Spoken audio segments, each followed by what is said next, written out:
Vous l'avez peut-être remarqué, on parle beaucoup de santé ces jours-ci. La question des transferts fédéraux a retenu l'attention, mais ici en Ontario, le gouvernement Ford a aussi commencé à dévoiler son plan pour réformer le système de santé.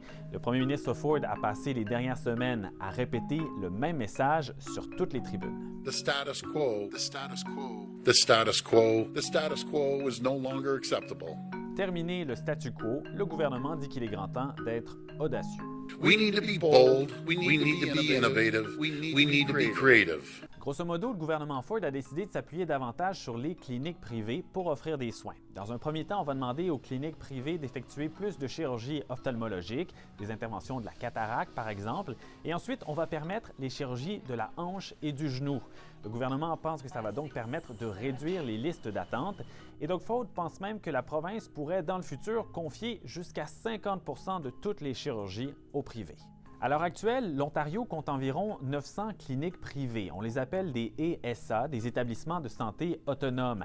La très grande majorité de ces cliniques autonomes sont à but lucratif et c'est justement ce qui inquiète les partis d'opposition.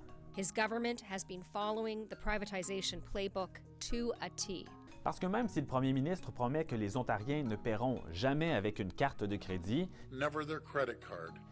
il y a quand même des craintes que les cliniques privées pourraient ajouter des frais cachés ou encore faire de la vente sous pression en proposant des soins qui ne sont pas remboursés par l'assurance maladie.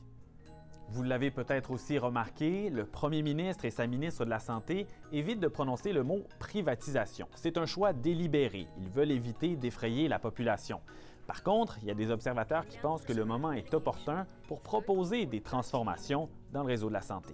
On a un peu l'impression au sein de la population qu'on est découragé puis qu'on est prêt à se tourner vers n'importe quel type d'organisation si c'est pour nous assurer d'avoir des services. Je pense que les gens sont peut-être un petit peu plus ouverts à l'idée de la privatisation qu'ils l'étaient il y a quelques années. La santé, c'est un sujet qui va assurément retenir l'attention à Queen's Park à la reprise des travaux parlementaires la semaine prochaine.